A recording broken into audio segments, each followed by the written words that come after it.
आज के मुख्य समाचार। मन्नू तिवारी का पाटलिपाड़ में धड़ल्ले से पुलिस और महापुरा के समर्थन से चल रहा मटका जुगाड़। मुख्यमंत्री पद की शपथ लेने के 41 दिन बाद शिंदे सरकार में सदस्यीय मंत्रिमंडल का विस्तार। भाजपा नेता श्रीकांत त्यागी एक महिला को चिल्लाते और उसको गली गलौज करते नजर आ रहे। बिजली संशोधन विधेयक 2022 पेश, विपक्षी दलों के भरी विरोध वोटिंग की मांग। हमेशा सुर्खियों में रहने वाले मिर्ची बाबा को रेप के मामले में पुलिस ने किया गिरफ्तार। ठाणे शहर के कासर वाडवली पुलिस थाने की हद में मन्नू तिवारी नामक व्यक्ति का मटका जुगाड़ इस समय सुर्खियों का विषय बना हुआ है। इस मटका जुगाड़ के खिलाफ पुलिस के आला अधिकारियों से लिखित शिकायत दिनांक 8 अगस्त 2022 को की गई है।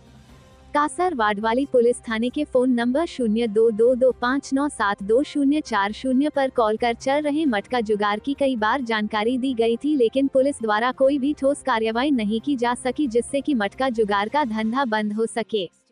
लगता है स्थानिक पुलिस मटका जुगाड़ को बंद करवाना नहीं चाहती है। यह मटका जुगाड़ माफिया भोली भाली जनता से मटका जुगाड़ की आड़ में ठगी कर लूट रहे हैं। अगर पुलिस इन ठगों से जनता को नहीं बचाएगी तो कौन बचाएगा। इस समय मटका जुगाड़ के अड्डों का शहर बन चुका है। जिधर देखो उधर मटका जुगाड़ के बड़े बड़े अड्डे चलाए जा रहे हैं।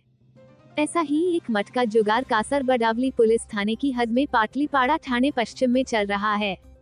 सूत्रों का कहना है कि यह मटका जुगाड़ चलाने वाले मन्नू तिवारी और विश्वास मांजरेकर नामक व्यक्ति है, जिनको कलेक्टर महापुरे साहिब का आशीर्वाद मिला हुआ है। और कहा तो यह जाता है कि महापुरे साहिब इस अवैध मटका जुगाड़ के धंधे में 40% की हिस्सेदारी है।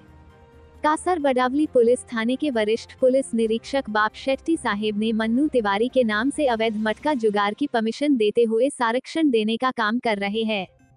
यह मटका जुगाड़ रमेश चौधरी चौक, बॉम्बे चिकन सेंटर के बाजू में, near fabrication bike shop, Sairam mobile shop के राइट साइड में, पाटलिपाड़ा ठाणे पश्चिम में चल रहा है।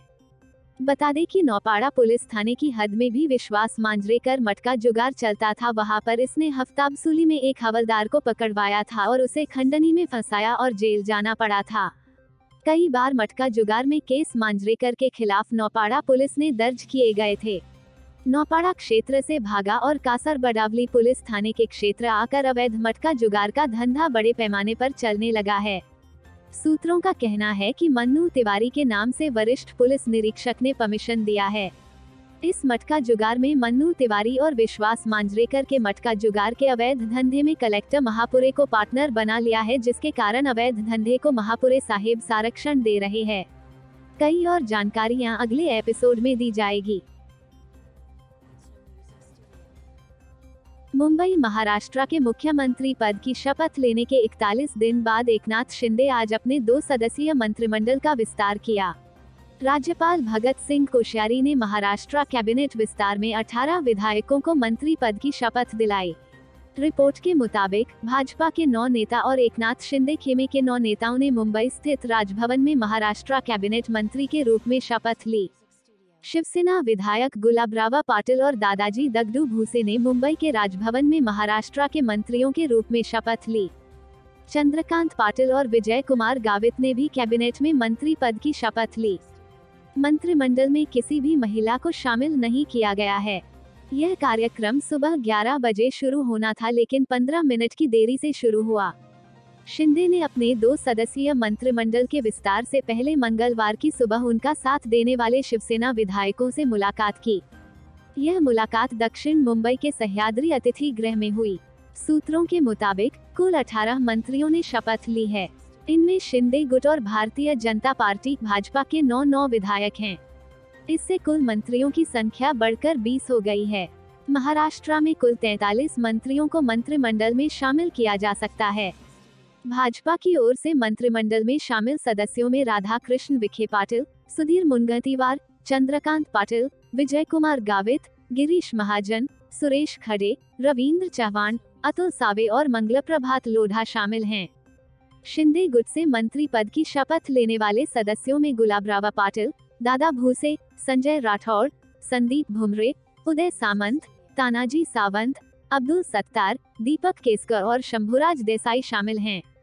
शिंदे के एक सहायक ने बताया कि किसी राज्य मंत्री ने आज शपथ नहीं ली। शिंदे ने जून में शिवसेना से बगावत की थी और कई बागी नेताओं के साथ मिलकर भारतीय जनता पार्टी भाजपा के सहयोग से सरकार बना ली थी। शिवसेना के 55 विधायकों में से 40 ने शिंदे का साथ दिया था। शिंदे ने मुख्यमंत्री पद की और देवेंद्र फडणवीस ने उप मुख्यमंत्री पद की शपथ ली थी। नोएडा, 6 अगस्त को सोशल मीडिया पर एक वीडियो वायरल हुआ था जिसमें बीजेपी नेता श्रीकांत त्यागी एक महिला पर चिल्लाते और उनसे गाली गलौज करते नजर आ रहे थे। उस वीडियो के वायरल होने के 24 घंटे बाद ही नोएडा की ग्रैंड ओमैक्स सोसाइटी में 15 लोग जबरन घुस गए और पीड़ित परिवार को धमकी दी। इसके बाद सांसद महेश शर्मा मौके पर पहुंचे और सख्त कार्रवाई की मांग की। मामले के तुल पकड़ने के बाद नोएडा पुलिस ने एक्शन लिया और त्यागी की तलाश में लग गई। हालांकि 3 दिन बाद भी बीजेपी नेता पुलिस की गिरफ्त से बाहर है। फिलहाल नोएडा पुलिस की 8 टीमें 3 राज्यों में उसकी तलाश कर रही हैं। कार्रवाई के तहत उस पर 25,000 का इनाम भी घोषित किया गया है, लेकिन सवाल ये है कि लगभग 72 घंटे की तलाशी के बाद भी प्रशासन श्रीकांत त्यागी को गिरफ्तार क्यों नहीं कर पा रही है। दूसरी तरफ दबाव बनाने के लिए सोमवार को गालीबाज नेता त्यागी के घर पर अवैध निर्माण को तोड़ा गया और भंगेल में उसकी दुकानों पर जीएसटी की छापेमारी भी की गई। इतने एक्शन लेने के बाद भी पुलिस अब तक त्यागी तक नहीं पहुंच पाई है। एक तरफ जहां इस पूरे मामले पर बीजेपी सांसद महेश शर्मा ने कल यानी सोमवार को सख्त कार्रवाई की मांग की थी, वहीं दूसरी तरफ मुख्यमंत्री योगी आदित्यनाथ ने खुद संज्ञान लेते हुए आरोपी पर सख्त कार्रवाई के आदेश दिए हैं। सीएम योगी के निर्देश के बाद नोएडा पुलिस पर त्यागी को जल्द से जल्द गिरफ्तार करने का पूरा दबाव है। पुलिस उसके कई ठिकानों पर छापेमारी कर चुकी है और आगे भी काम जारी है। त्यागी की तलाश में जुटी पुलिस रिश्तेदारों और दोस्तों से भी पूछताछ कर रही है। टीम कई राज्यों में खासकर उत्तराखंड और हरियाणा में तलाश कर रही है। मीडिया रिपोर्ट की माने तो आखिरी बार त्यागी को उत्तराखंड में देखा गया था। जानकारी के मुताबिक आखिरी बार हरिद्वार में श्रीकांत त्यागी सीसीटीवी में नजर आया था। इसके बाद ऋषिकेश की तरफ निकल गया, जहां उसकी आखिरी लोकेशन होने की जानकारी सामने आई। मुंबई, पिछले 3 वर्षों तक सोच विचार करने के बाद केंद्र सरकार ने सोमवार को लोकसभा में बिजली संशोधन विधेयक 2022 पेश तो कर दिया, लेकिन विपक्षी दलों के भारी विरोध की वजह से इस पर वोटिंग करवाने के बजाय संसदीय समिति को सौंपने का फैसला किया गया। एक ही बिजली वितरण क्षेत्र में एक से ज्यादा कंपनियों के प्रवेश को खोलने और बिजली वितरण कंपनियों को समय पर राज्यों की तरफ से भुगतान करने की व्यवस्था करने वाले इस विधेयक के खिलाफ कई राज्यों में बिजली क्षेत्र के कर्मचारियों ने हड़ताल का भी आयोजन किया था। बिजली मंत्री आर.के. सिंह का कहना है कि अगले 8 वर्षों में देश में बिजली उत्पादन की क्षमता को दोगुना करने के लिए जरूरी भारी निवेश जुटाने में यह विधेयक काफी महत्वपूर्ण साबित होगा। यह विधेयक आम ग्राहक को टेलीफोन, मोबाइल प्रदाता कंपनियों की तरह बिजली वितरण कंपनी डिस्कॉम को चुनने का विकल्प देगा। विधेयक के कई प्रावधानों को लेकर विपक्षी दलों को काफी आपत्तियां थी। टीएमसी, कांग्रेस व कुछ दूसरे दलों ने आरोप लगाया कि बिजली राज्यों के अधिकार का मामला है, लेकिन यह विधेयक उनसे इस क्षेत्र के कई अधिकार लेकर केंद्र के हाथों में दे देगा। बाद में बिजली मंत्री सिंह ने स्वयं ही संसदीय समिति को सौंपने की पेशकश की, जिसे स्वीकार कर लिया गया। विपक्षी पार्टियों का यह भी कहना है कि सरकार इससे किसानों को सस्ती दर पर बिजली देने के मौजूदा तौर तरीके पर लगाम लगा देगी। बिजली मंत्री सिंह ने इन आरोपों को खारिज करते हुए कहा कि प्रस्तावित विधेयक में किसानों के हितों को प्रभावित करने वाला कोई मुद्दा ही नहीं है। विपक्षी दल के नेताओं ने इस विधेयक के बारे में पढ़ा नहीं है या फिर पढ़ा है तो उसे समझा नहीं है। बिजली मंत्री ने विपक्ष के इस आरोप को भी खारिज किया है कि प्रस्तावित विधेयक को लेकर कोई चर्चा नहीं की गई। बिजली मंत्री सिंह के मुताबिक सभी राज्यों के प्रतिनिधियों से विमर्श किया गया। उन्होंने जोर देकर कहा कि इस विधेयक में ऐसा कोई प्रावधान नहीं है जो बिजली क्षेत्र में सब्सिडी देने के मौजूदा तौर तरीके में किसी तरह की बाधा उत्पन्न करता हो। कोई सरकार जितनी सब्सिडी देना चाहती है, दे सकती है। हाँ, क्रॉस सब्सिडी को रोकने के प्रावधान जरूर प्रस्तावित हैं। इसके तहत बिजली की दर का एक न्यूनतम स्तर प्रस्तावित करने का प्रावधान है। इससे कम दर कोई भी नहीं रख सकेगा। यह सुनिश्चित किया जा रहा है कि अगर एक सेक्टर से आप ज्यादा बिजली बिल वसूल रहे हैं तो उसे ऐसे वर्ग पर खर्च किया जाए जिसे इसकी जरूरत है। इससे बिजली वितरण कंपनियों का ही भला होगा। अगर उक्त विधेयक के मौजूदा प्रस्ताव को ज्यों का त्यों स्वीकार कर लिया जाता है तो अभी जिस तरह से एक ग्राहक टेलीफोन, मोबाइल या इंटरनेट की सेवा कई कंपनियों में से चुनता है, वैसी ही आजादी बिजली सेक्टर में मिलेगी। अभी एक वितरण क्षेत्र में एक ही डिस्कॉम होती है, लेकिन प्रस्ताव में इसे दूसरी कंपनियों के लिए खोलने का प्रस्ताव है। संभावित साइबर हमले के बारे में उन्होंने कहा कि अब समूचा ट्रांसमिशन लाइन एक हो गया है। इस पर एक बड़ा साइबर हमला पूरे देश के बिजली सेक्टर को नुकसान हो सकता है। पहले भी हमला करने की कोशिश हुई है और आज भी हो रही है। प्रस्तावित विधेयक से इन हमलों को रोकने वाले तंत्र को और मजबूत किया जाएगा। हालांकि उन्होंने यह साफ नहीं किया कि किस तरह से यह काम होगा। बिजली वितरण कंपनियों के लिए अपारंपरिक ऊर्जा स्रोतों से बिजली खरीदने की भी बाध्यता लागू होगी। भोपाल, हाई प्रोफाइल हमेशा सुर्खियों में रहने वाले मिर्ची बाबा को रेप के मामले में अरेस्ट किया गया है। भोपाल के महिला थाने में एक महिला ने दुष्कर्म की शिकायत दर्ज करवाई थी।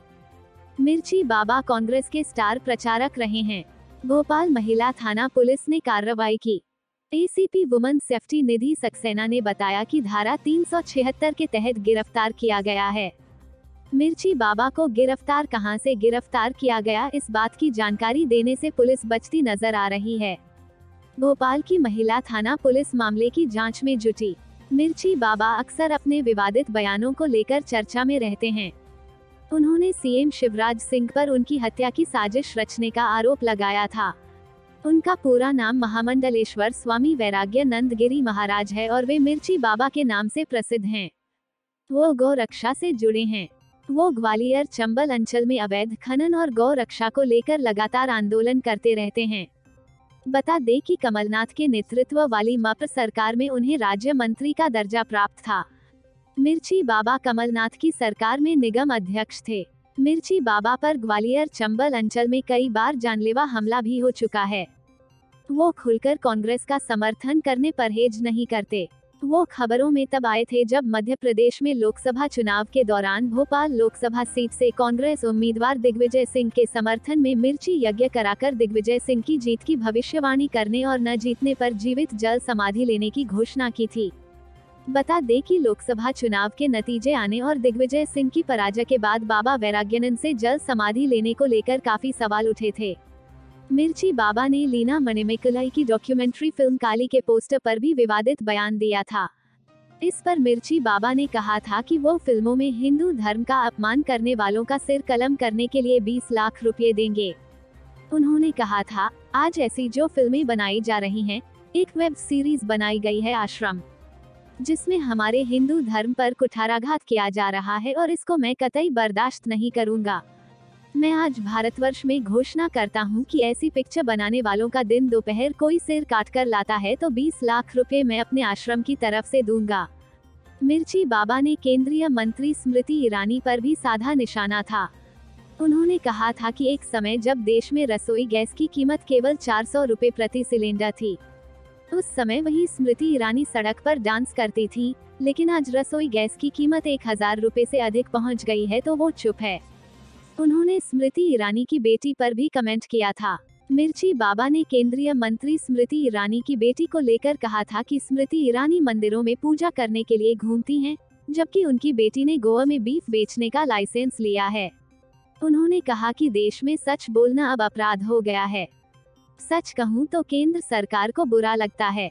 कोई सच बोलता है तो केंद्र की मोदी सरकार उसके पीछे सीबीआई और ईडी लगा देती है। सरकार पुलिस का डर दिखाकर सच की आवाज को दबाना चाहती है।